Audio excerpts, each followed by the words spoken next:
And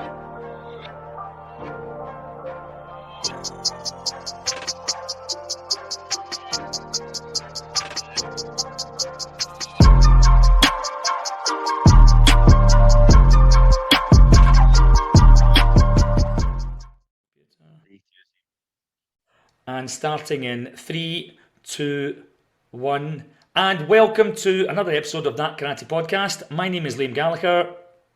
And I'm Sean McLaren. Hello. And today we have with us... I'm Mary Stevens. And... I'm Virginie Miklos. Thank you very much for joining us today, ladies. It's great to see you. Thank you very much. Obviously, we've kind of... they're working with the FairFight Charity, which...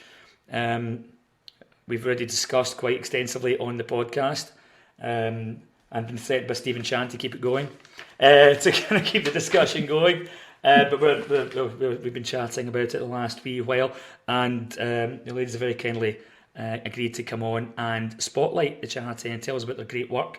But first of all, we'd like to know what got you started in martial arts. So first to you, Mary, what got you going? Well, I think you can probably track it back to Hong Kong Fooey originally.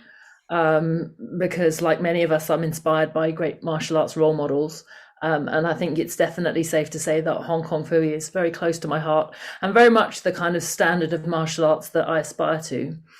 And as a frustrated junior, kind of like looking at all this cool martial arts going on around me, and my mum made me do ballet, which if you've ever seen me is just like I'm nearly 6. I could see she's met me. She didn't know that about the ballet, but I did have ballet for quite a long time, and which was So basically, I was a non-martial artist for a very, very long time, and then finally, when I had kids of my own. I really wanted to get my son into karate because he's on the autistic spectrum and he was being bullied, and that was quite an important thing for me. And at the same time, I started training, and that's going back, 20 odd years ago now. So, and I loved it, and I have my own karate school here in Oxfordshire in the UK. So yeah, that's me. Traditional karate, but also a strong eye towards self-defense, which has come about a lot, partly due to our work with FairFight and understanding what women really need to learn. So, what's the name of your dojo, Mary? It's Athena School of Karate. Thanks for asking. Get the shout out there. We'll get that. It was your Facebook lead. We'll put it on the wee post. So, Jenny, what about yourself? What got you started? I guess that you'll be able to tell our respective ages if I tell you that for me it was Crouching Tiger, Hidden Dragon. Well, now I feel old. You totally threw me under the bus there. But there was a few years interval between the movie coming out and me actually starting karate, because I was actually a high-level equestrian for my youth, and it's horse riding is quite an expensive sport, so it's only when I went to university and was a poor student and didn't have the money to keep doing horse riding that I'd finally got the chance to start martial arts, because my brother had been doing judo since he was quite young, so I'd always had like an eye to it, and also something that always interested me. And then I started training at University of Kent then in 2004 or something. Around there, under Sensei Mark Caddy, who was a student of Stephen Chan, so it's like already one generation down from Stephen Chan. And I just kind of immediately, for all these years. So I'd started out with Shotokan. I then, for a few years, focused only on competitive kickboxing. So I went to study in France afterwards, and I was on the national team for the Savate, which is like a type of French kickboxing. Then I returned to karate briefly when I moved back to the UK. Then I moved to Southeast Asia, where I took up Kung Fu for a few years, and also Shitoryu Karate. And then when I returned to Holland in 2013, that's when I found my permanent dojo home now, with Sensei Gonzalo Villarrubia in Shitoryu Karate here in Delft in the Netherlands. Wow, that's a bit of a journey there. That was from horseback, right? From horse riding to that. That was interesting. So we can move on to Fairfight if that's okay. If you could tell us a bit about the charity. Who wants to start with that? I think Jeannie should start with that because she's the chair and she founded it. So Right, go, Ginny, Jeannie. it's on you. Yeah. Yeah, so I founded FairFight in 2015. So at this point, I was living in Holland. So it's a Dutch charity registered in Rotterdam, registered as a non-profit foundation here. A bit of background about FairFight is that I studied human rights and international politics at the University of Kent. And I had always wanted to go for a career in international development and international aid. So I already had some experience working for large and small NGOs, ranging from the Red Cross to really small local NGOs. I had experience working in Africa and in Asia and in the Caribbean. And by and large, I was really disappointed with the way that international aid was carried out. I had experienced that, first of all, there was a lot of entropy, a lot of money being lost, a lot of time being wasted, a lot of energy being lost. People were burned out within 5 to 10 years of starting their work in international aid. It was kind of a running joke at the Red Cross, like, how long can you last here? Wow. And in the end, this was all at the expense of the people that it was supposed to help. So these projects were not particularly sustainable. There was also a massive Western problem in international aid where not necessarily white people, but people with a Western culture or Westernized people would come into these places that they either didn't know or hadn't been to for a very long time and start telling people what to do. And you can imagine how well that went. The answer is not very. So I actually dropped out of international aid work, even though it was my passion, because I didn't want to feed into that system. And I changed my career to focus on education because I thought, the root cause of the problem here, if we could educate people correctly, if we could educate on the basis of the right values of something empowering, then maybe we could tackle the problem at the root. And it was in my career as an academic specializing in education that I met so I work at the University of Rotterdam now, Erasmus University, and at Erasmus University I met a guy called Alex Whitcomb, who was a colleague there and who's from Zimbabwe. And it was the best things always happen over beer. And so it was, I taught kickboxing classes for the students and some of the staff tagged along. And Alex was one of the staff members who was tagging along. So one evening after a kickboxing class, I said, yo, Alex, you know what would be fantastic is if we could do like a project to help girls to help empower girls. And I had it in my head that India would be a place that I would love to work that out because I knew of the situation of violence against women in India, also from my experience of working in South and Southeast Asia. And then Alex said, but hey, why don't you come and do this in my community in Zimbabwe? And then completely by chance, that happens to be where Stephen Chan was some 30 years before. And it was through Stephen Chan that we got put in contact with the local karate guys in Zimbabwe, and that we were able to build this kind of sustainable model where we come to support existing martial arts, to support and develop existing martial arts infrastructure. So the kinds of projects I had seen in martial arts and aid combined together is that some white person shows up in some dojo in a poor country, does BJJ or judo or something for a month and then leaves. And I thought, well, I might as well not go. What's the point? I wanted something durable, a model that could be sustaining, empowering in the long run. I wanted to focus not just on physical skills, but also on the broader life picture, to really build close bonds with the communities where we were working, to not see these as like, faceless Oxfam poor child poster, but really build relationships with people there. And yeah, that's how we got started in Zimbabwe. And so how we've developed is actually by invitation from local communities. other than that initial startup project in Alex's hometown in Marandera, all the others have been places where people have called up FairFight and gone, hey, could you partner with us? And that includes all the projects that we have in India and our other programs in Zimbabwe, and that we're soon to open in Zambia as well. So that's it's a long-winded kind of explanation, but I think it's very important to clarify why FairFight is not like your standard Western charity or your standard holiday martial arts program. Where the white guy turns up to save the day. Yeah. Literally. And so we now have 5 programs running, a 6th program about to launch, and Mary heads the 3 programs from India. So Mary's our India program coordinator since 2018.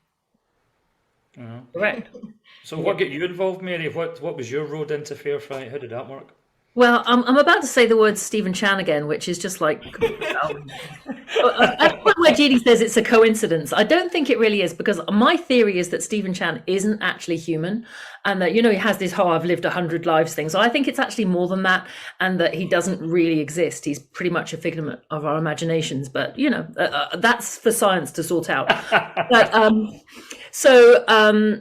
through the Martial Arts Network here in the UK, Stephen put out an email because the India project was struggling at that point, and Jeannie was trying to recruit somebody with a background in like educational martial arts to go and support the project, and just to kind of have a look at what was going on the ground, and evaluate how to work better with our martial arts colleagues there and build better links, because the project was based out of a safe house for vulnerable girls whose families couldn't afford to, feed, clothe, educate them.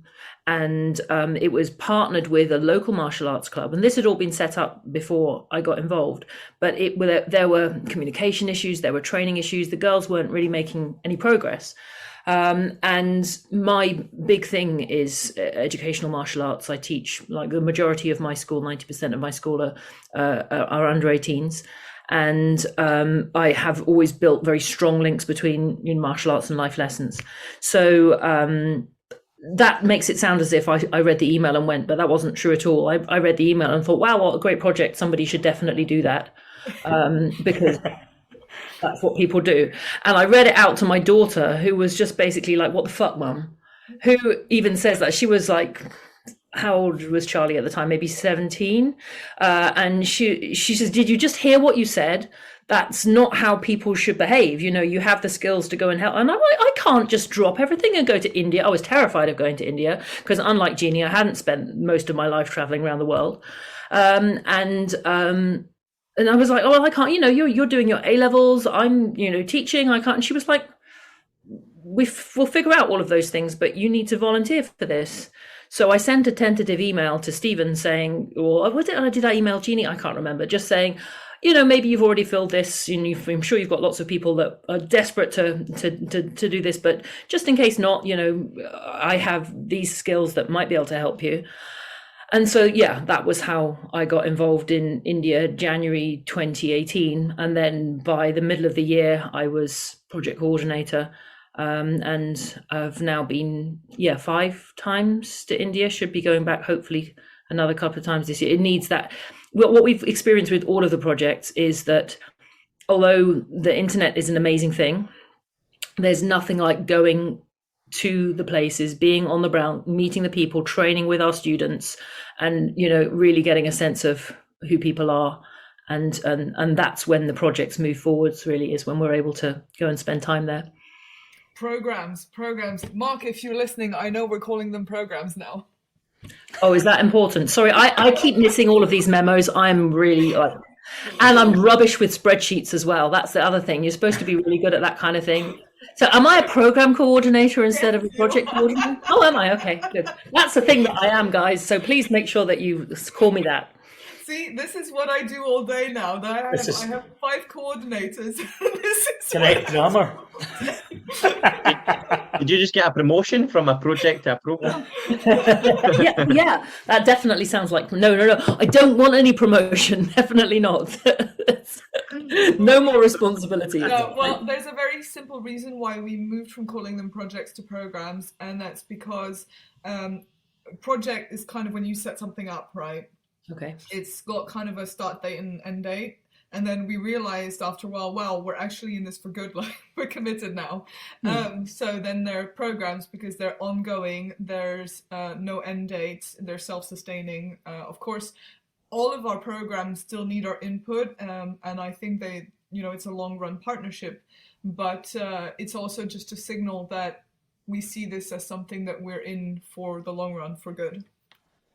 Yeah, that Nice. makes sense. And what kind of It's my Sorry, kind go. of no, no, and kind of what keeps you going? What obviously you guys have been there and kind of experienced it. Can you kind of help people who haven't? I've not travelled to anywhere other than Japan. That's about it. What kind of keeps you guys going? Is there something there that just kind of keeps it ticking over and inspires you and drives you to keep going back, keep helping out? So I have to say again that this goes back to the structure of FairFight and the way that we operate. And this is why we survived and thrived in the pandemic, whereas so many charities crashed and burned. And that is our local network. Okay. We depend on and coexist and co-work and co-thrive with local networks. Whether that's in India, whether that's in Zimbabwe or soon in Zambia, we just have this very grassroots network on the ground. We partner with schools, we partner with local karate and martial arts associations, we partner with local charities, and we work through this network. They're kind of our eyes and ears on the ground. They are the people who carry out the projects and programs on a day-to-day basis, but also the projects within projects. So like when we had the COVID started, we set up a fundraiser for distributing food hampers because we realized that unless we did that, there might not be families left to join the training at the end of the lockdown. Because, in Zimbabwe or in India, if your government tells you to stay behind closed doors and that you can't go to work, well, you also don't get paid and therefore you don't eat. So whereas we might have experienced the lockdowns as loss of personal freedom, and it was pretty hard for us. But in Zimbabwe, there was risk getting the virus and then roll the dice on dying or not because there's no oxygen supply in Zimbabwe, or don't work and then starve.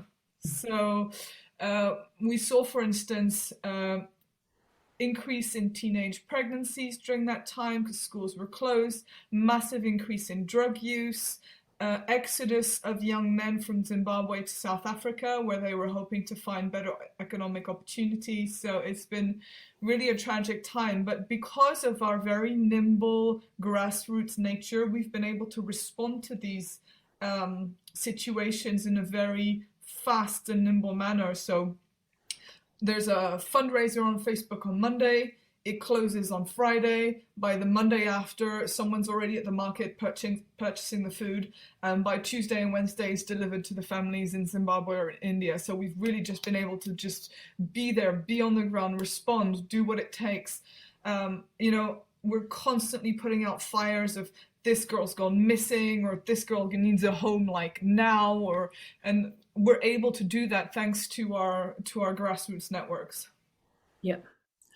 And obviously, I agree with that. Jeannie always has the bigger eye and the structural overview, which and I tend to be like more in the microcosm.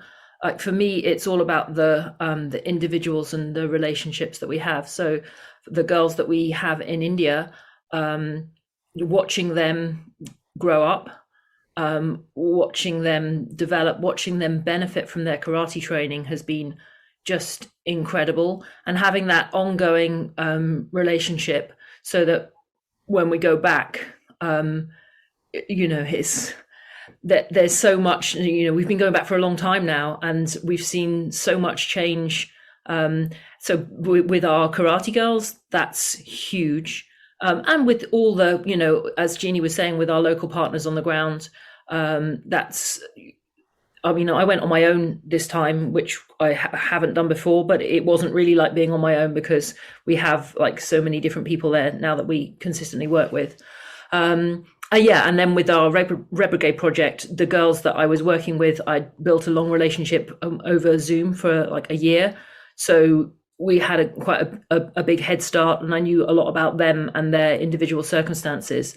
So then it's about like, yeah, context and relationships, I would say. It was kind of nice. I follow you on Facebook, and it was just nice to kind of see your journey when you were recently over there. You were very kindly kind of sharing some pictures and stuff, and it was just nice to kind of follow that journey as well. It was great to see. Well, thank you for following it. No. It's good to see. Ginny, we talked previously. I think it was just before Christmas. You told me about the Dojo album at Zimbabwe. Is that correct? The central dojo in Zimbabwe, it became a kind of central hub for the local community. Could you, for our listeners or those that are watching, could you maybe touch on that again for us? Yeah, so that's one of our most exciting kind of new programs. This is a place called Mbare, which is in the kind of political hotspot in Harare, but it's also the poorest township in Harare. It's everything that you have in your mind about a township, shanty structures built from bricks you don't know how they hold together, and there's some corrugated tiling on the roof, and every 6 months the police comes and clears the place, and within a week it's rebuilt, and there are people everywhere, including kids on the street everywhere in Mbare, and so within the heart of this bustling, it's crazy, the atmosphere in Mbare, there's music, there's people, it's really hustling, bustling. It's not somewhere that I would ever go unaccompanied by myself. But right in the middle of this place, there's a dojo. Really, it's like this oasis in the middle of this place. And this dojo is run by a group of Shorin Ryu senseis. And they've been doing it by themselves for 16 years. And they had never reached out for help. So they had always been just kind of trying to get by with the money that they could gather together. And well, the building is, considering where it is, at least it's got solid walls. Thanks to FairFight, the roof now no longer leaks because FairFight funded for the repairs just before the monsoon. We also funded for them to fix the fence so that there's kind of safety, but it's kind of a safe haven for the street kids there. So they have boys and girls there, from kind of youth, we saw very small children there all the way up to teenagers, and they have a kind of really makeshift gym. There's a kind of sink area, and we are going to try and apply for some funding from an organization to turn that into a community kitchen where the girls could actually learn a trade and make some money from that, so kind of micro entrepreneurship. And then there's a dojo there, the central dojo there, and basically they reached out to us 2 years ago to ask for help in creating a safe space for women in that dojo. So we've been sharing our practices with them, particularly regarding self-protection, and Charlie, Mary's daughter, has been involved in that aspect of kind of the work Mary's been doing in India, trying to translate that in the Zimbabwean context. They've been creating classes where there are only girls now, focus on self-defense, and we've just opened up 2 scholarship slots because the girls there, a lot of them have dropped out of school already, so we're going to try. This is really a new experiment for us because we've given scholarships out. We have 2 scholarship programs, the Ambassador of Change and Future Leaders. So Ambassador of Change is high school and Future Leaders is after high school. So that's been with girls who were still in education. This is going to be our first attempt at getting girls back into education who have left school due to poverty. And I have really, really high hopes for this program in Mbara and our collaboration with these guys. They're really just a fantastic bunch of senseis, really just so sharp, heart and mind in the right place. We really see eye to eye. We're really on one line, and I think we can do really great things over there. But of course, for 16 years, they had no help whatsoever. So there's so much work to be done there in terms of just... everything could be redone from scratch, rebuilt, secured. So that's really a program I'm going to be throwing my heart into to try and get that developed over the next couple of years. Yeah, it's the fact that, as you're saying, there seems to be such hardship in that area, and then to hear that a dojo is the centre of it, has really kind of struck me, because although in the Western world it's maybe not quite the same, but we try to be part of our communities and our wider community, but that really is a real hub for the community there. That's amazing. Yeah, and I think the proof of it was that they took us on a tour of the like on a walk around of the township. Again, the last time I did this, I went around this township, I had a police escort. There were like 6 policemen. It was me and a group of students from Erasmus University. This time, no police escort, just the senseis. And everybody in the community was like, "Sensei, sensei!" And every time somebody tried to get a little too close, somebody else would grab them by the collar and pull them back. That's how much sway they have in that community. That's how loved and respected they are in that community. This dojo doesn't get vandalized. It doesn't, like, stuff doesn't disappear from there. They are proud to have the cleanest toilets in all of Harare. And it's funny because they share that building with the Harare City Council, but basically they made a deal that they'll keep the building looking nice in exchange for being allowed to be there. So Harare City Council also benefits from having the cleanest toilets in Harare. It's always nice to give back, isn't it? Fantastic. So you've obviously mentioned you've got your new project, starting in Zambia. Is that correct? Yeah. So what is next for Fairfight? What have you got? Have you got planned for 2022? Hopefully, there's less restrictions, less lockdowns. Hopefully, we're seeing the back of COVID. Hopefully, what for yourselves, girls? What's next? So I can talk about Zambia, and then I'll head over to Mary for discussing India. I blame Stephen Chan again for Zambia. So what happened is that one of our girls finished high school on our Ambassador of Change scholarship, and then she really wanted to go to medical school, but she couldn't get into medical school in Zimbabwe, but she got a place in Zambia.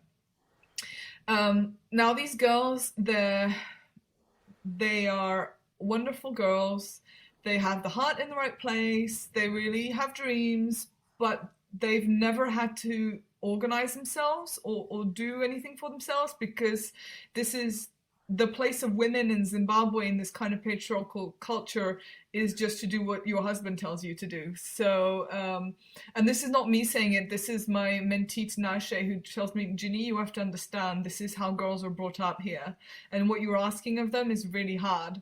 So we had this girl, Ruva, who was 18 or 19 or something, headed off on a bus with a suitcase off to Lusaka, where she had never been, of course, and she had not really traveled abroad much, or, suddenly by herself. I mean, it's scary enough. I don't know, because my daughter's too young, but Mary will tell you it's scary enough to send your kids to university, let alone, when this girl is by herself. So I just messaged Stephen. I was like, "Stephen, I have a problem. I have a girl that's heading to Lusaka." And Stephen said, "Ginny, you have to meet Martha." Oh my God, Martha. And so Martha, the legend that is Martha, is a badass, kick-ass third dan Shorin Ryu sensei from Lusaka who takes no prisoners. And she's like, she's one in a million, but if there is ever a role model for our girls to aspire to, it's Martha. And Martha immediately said, "Of course, I will go pick up Ruvarashe from the bus station in Lusaka. She can stay at my house for 5 days until we sort out her bank account and accommodation." And so when it came time to organize our first post-COVID impact visit to Southern Africa, actually we were not sure at this stage that Zimbabwe was going to open at all. So we had a backup plan to travel to Zambia.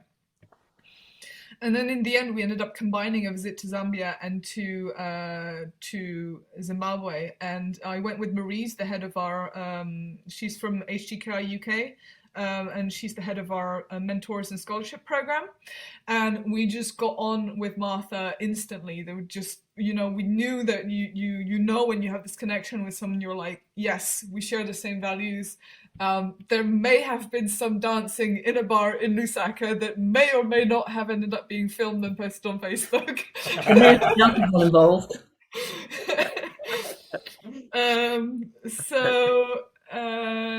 So then Martha, being the very proactive businesswoman that she is, immediately set about registering a foundation in Zambia called Girl Kicks to serve as the local partner for FairFight. So we now have our local partner.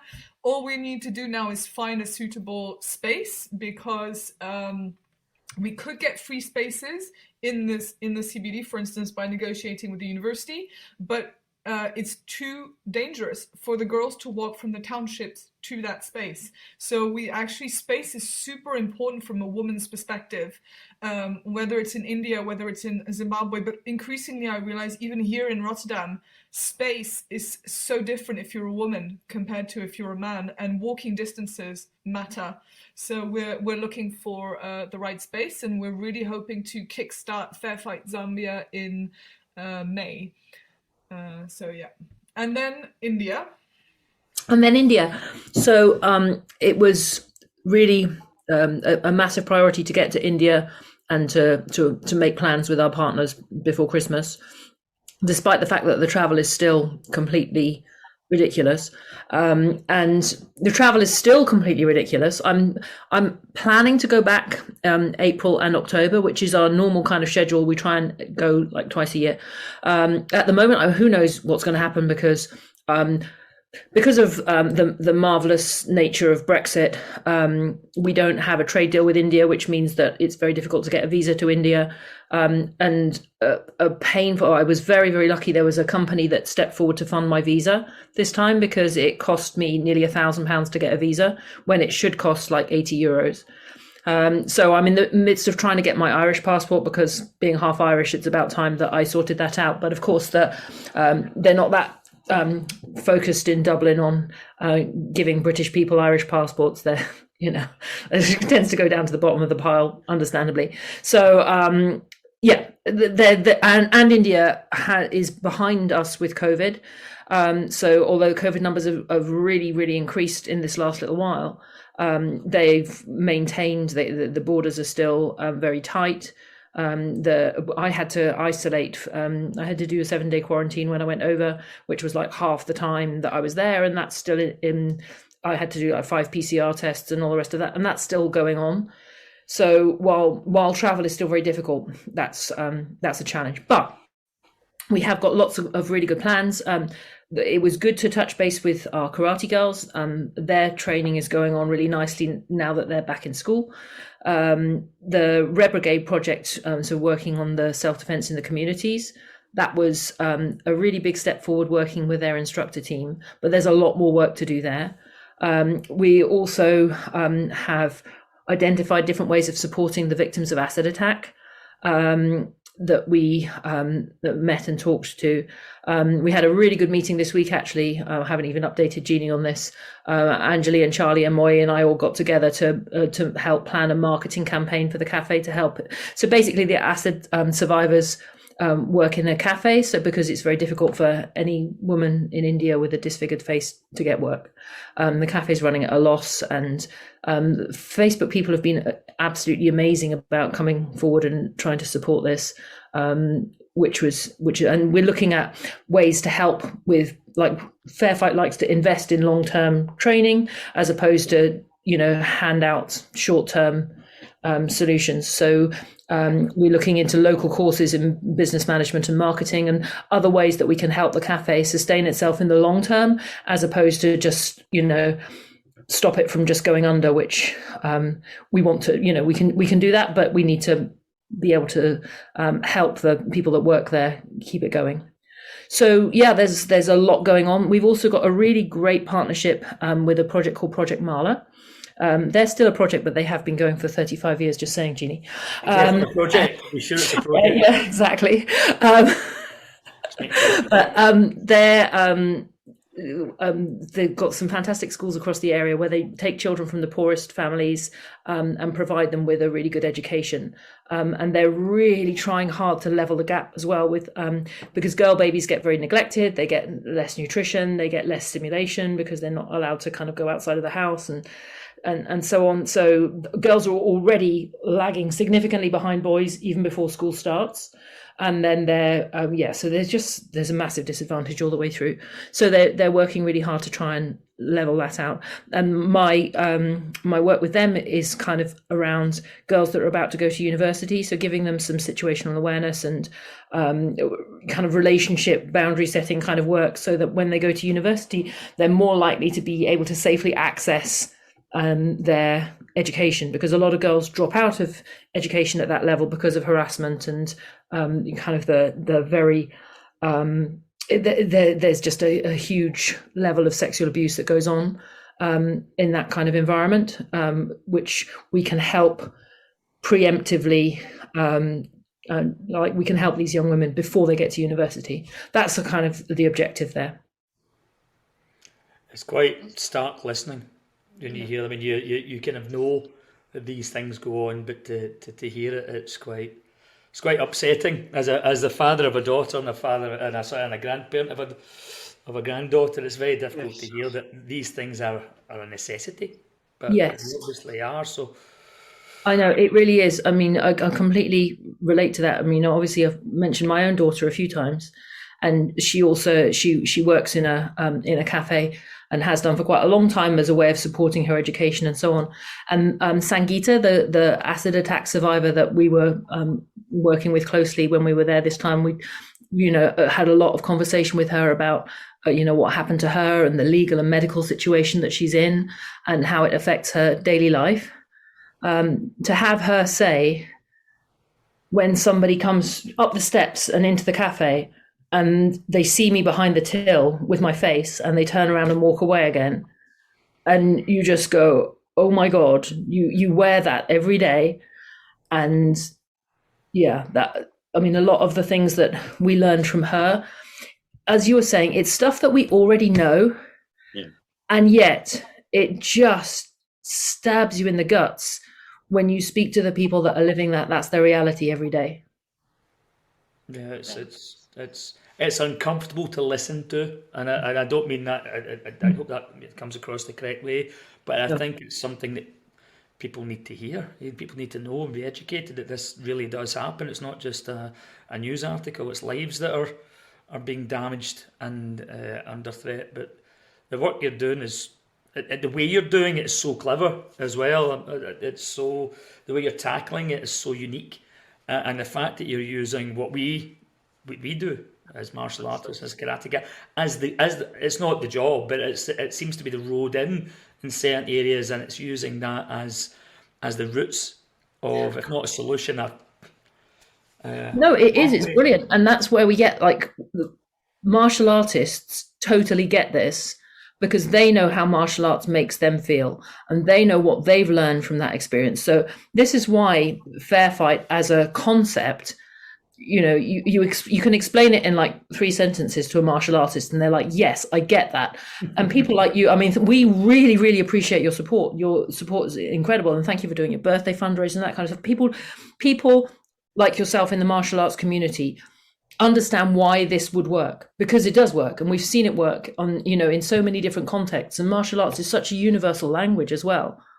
So I mean, it's it's disciplined, and it's powerful, and it's it's just awesome. And so it's relatable, and it's functional. So that's I have never come across any other NGO like as doing things the way that we do. So that's cool. No, well, hearing Ginny's statements earlier on about how, let's say, badly run or inefficiently run some of the better known charities are, it was quite surprising, because it's at every level. I mean, I've worked for small and large NGOs, and the general, like, people just have no idea what they're doing. I am quite lucky in that. I mean, I made a choice to study human rights law and international aid. So I mean, and even so, we learn as we go, you know, like we've also made our fair share, as Mary was saying, that the India program when she came on board was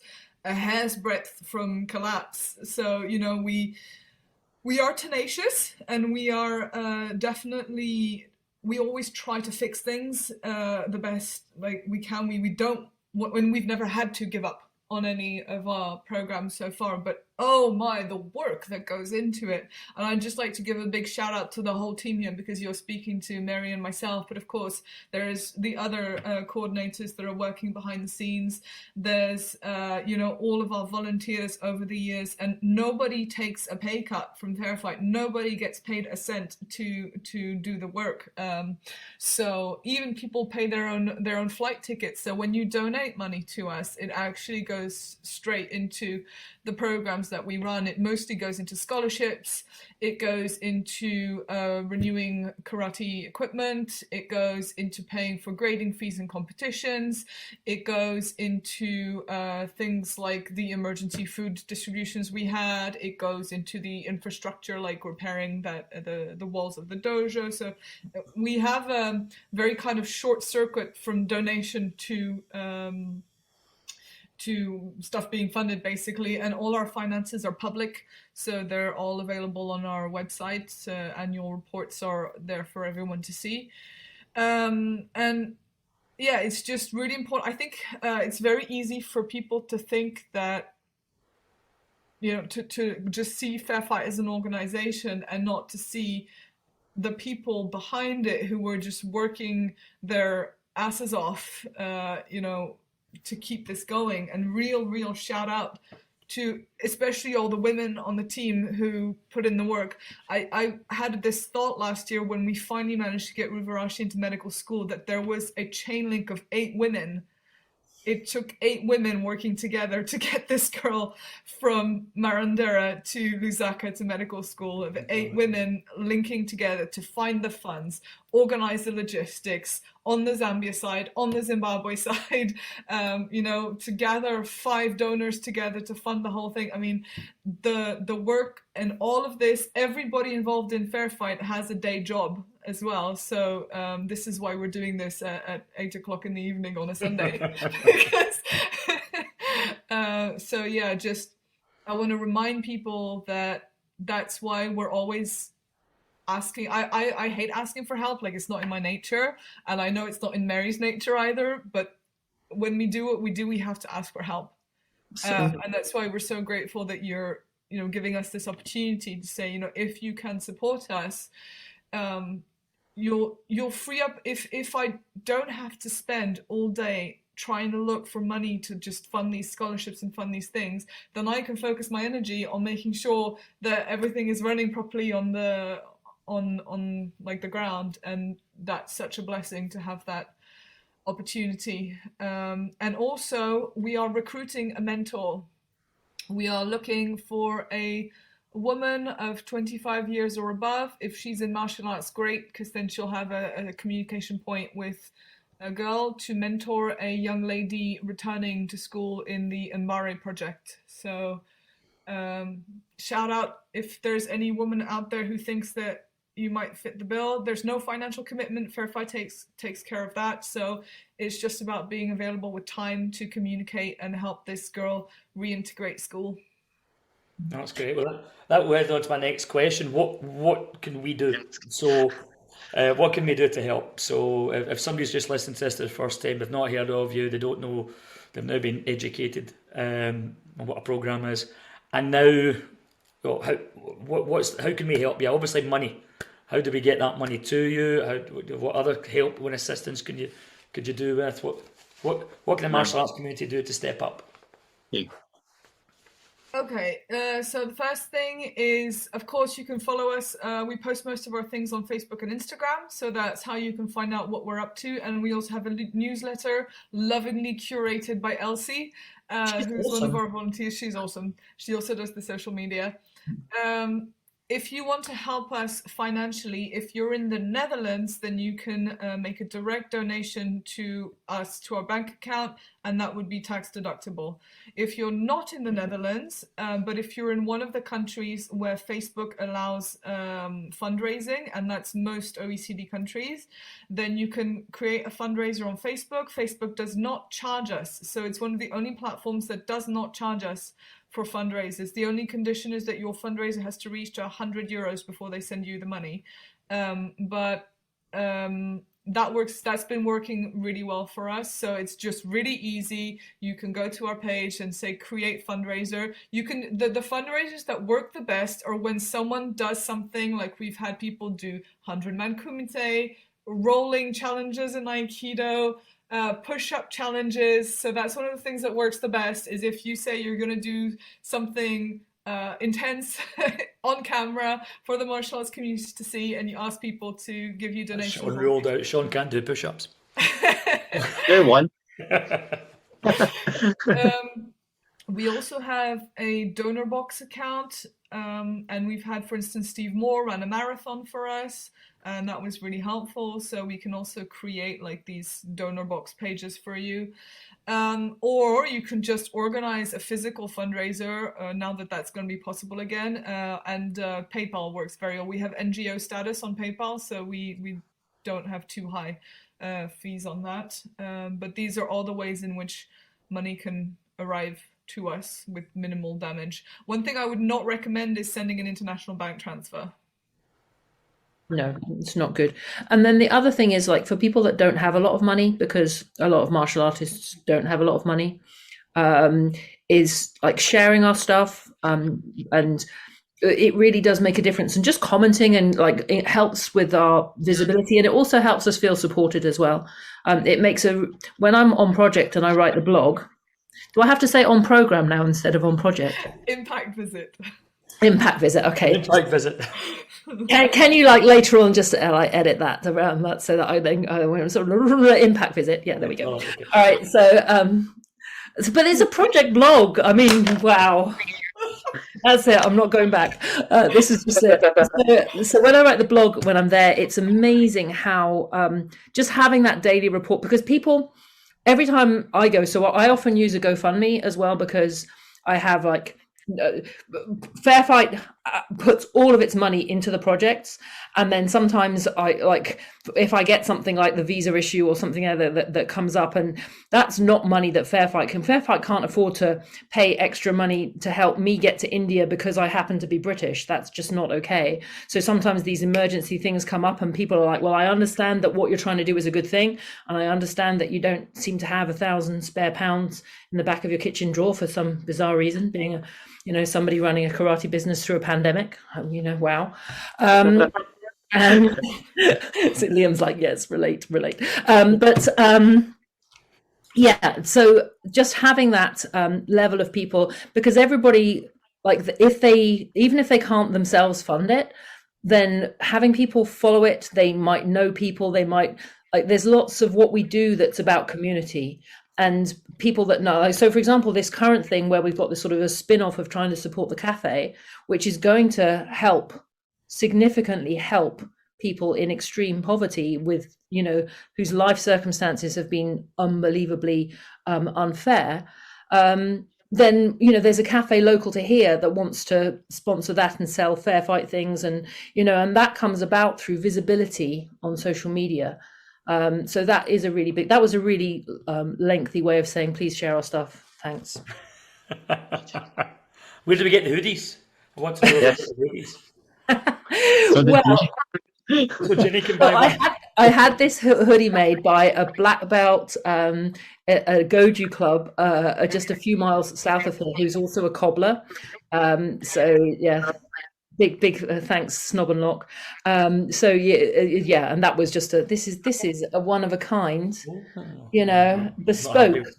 Yeah, bespoke. So if you want a bespoke hoodie, then speak to me. I do like a hoodie, right? Yeah, me too.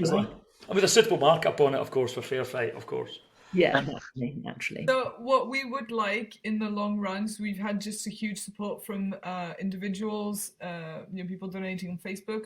What we really appreciate is having long-term collaborations with, like for instance, we have this long-run collaborations with Jindakai, we now have the commitment of HDKI. So the more martial arts associations we can reach out to, the better. The more alliances we can. It just helps us to plan a bit, to know that like once a year Jindakai will do a fundraiser, once a year HDKI will do a fundraiser, and we'll also be looking to add businesses, like small, medium businesses who'd like to have a long-running partnership with us.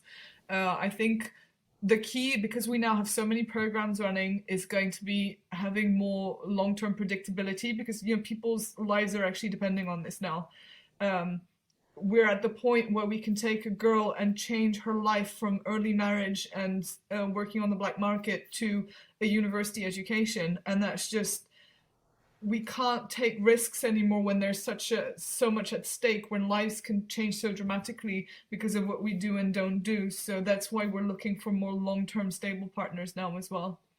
Yeah, that's a really good point. I mean, there's quite a few. There's a Rob Jones's Zenshin Dojo in Bristol. They keep giving us money. Ian Abernethy supports our stuff as well, and like Molly's Cafe. There's lots of places that keep giving us some money, but consistently. And just like if everybody gives a trickle, then actually that's a torrent, and it's that regularity. And more martial arts clubs, like the Bunkai Bastards, for example. No, I was going to give shout out to the Bunkai Bastards. Thank you, guys. Yeah, boys. What name for a club? That's awesome. Great. They're Call the kids club that. Well, do you know what, their merch, I've got a Bunkai Bastards hoodie, and they do tend to like just have it as a BB, because it's anyway. So but they a lot of people that particularly in martial arts, they go, that's a charity that we can support ongoing.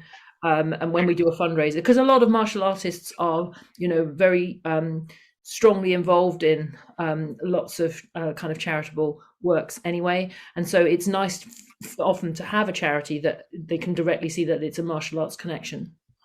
Yeah, we have a growing number of people now who just send us like £5 or £10 a month. And like, it doesn't seem like much, but just to know that that's coming in on a month-to-month basis. I mean, it costs €35, so £30 a month to put a girl in school. So if you're sending us £10 a month, then you're paying for a third of a scholarship. Yeah, it's making a real impact. That's what struck me when we talked originally was not how little it was. It's still money. I mean, it's still, but you're not looking for millions of pounds, although that would be nice. But there's small amounts of cash make a big difference. They really are impacting directly on these young girls' lives. It's literally life changing. Just these small amounts of money. Mary and I are laughing because the number of impact visits we've run on a shoestring. it's literally. And people don't appreciate that if they give me £5 sterling, what I can actually do with that on the ground in India is like so different to the value of money in that location is so different. So different. It's crazy to hear. Well, ladies, it's been an absolute pleasure to get to know you better and to hear your story and to hear about the amazing work that FairFight is doing. We'll put details out. Sean, I'll put details out on the page. How to donate, all the information that you could possibly need. Anybody watching this, get involved. This is right in our wheelhouse. We're martial artists. This is something we can all get behind. As Mary said, we can connect with this. This is something that we can do. We can really make a big difference with it. So if you're listening, get your hand in your pocket. And if you're a lady 25 years plus, you need a mentor. Well, so thank you very much. I think we'll call it the... sorry, mate, carry on. No, I was going to say, and if you have any other skills that you think that we're clearly lacking, then just, not just purely in terms of teaching me the correct terminology for what we do, but you might, there may be, one of the things that holds us back is that we grow very, very slowly and carefully. We never open a project unless we're convinced that we can support it properly and help it to grow and connect with the community there. So we get a lot of people, so many people, Gina gets this all the time, I get this quite a lot as well, where people say, hey, I know this place in, X very poor remote location. It would be great if you and Fairfight could go and do something there. And we're just like, how many people do you think we are? We're working our nuts off trying to support the projects that we've got, and we just can't clone ourselves. So there may be people out there that go, that's so much appeals to me that I would like to volunteer for, getting involved. And that's usually starts with fundraising. But if people have kind of proved to us that they're not just up for a jolly and they want to go and have their picture taken with people, oh, look, here's me with a poor child. If that's, that's the thing too. If you think you can help, you're right, is what you're saying. Exactly. Thank you. That's better. Well, thank you very, very much. Thank you so much for joining us tonight. It's been a genuine pleasure and inspiration to listen to the story and the work you're doing. And I'm sure you're not good at taking compliments, because people in your position really are. But you're doing fantastic work. It really is. It's an often used word, inspirational. So please keep it going, and we'll do all we can to support on the channel. And Sean and I have got clubs as well. I'm sure Sean and I will get our shoulder onto it as well. Yeah, we'll try. Kind of taken back, to be honest, with just listening. That obviously we knew you were coming on, but didn't know too much. So thank you very much for coming on, girls, and for kind of shining a light on it. I really appreciate that, and kind of just taken back from what I've heard, to be honest. So thank you. Thanks for having us. Thank you, guys. All right then. So that was another awesome episode of the Karate Podcast. Thank you all who have listened today or watched us. Please remember to like, subscribe, and share. Get the news out about Fairfight. Get it out there. Tell your friends. Tell your enemies. Whoever gets the job done. And we will see you in a couple of weeks in our next episode. So thank you once again to Mary and Ginny for joining us this evening.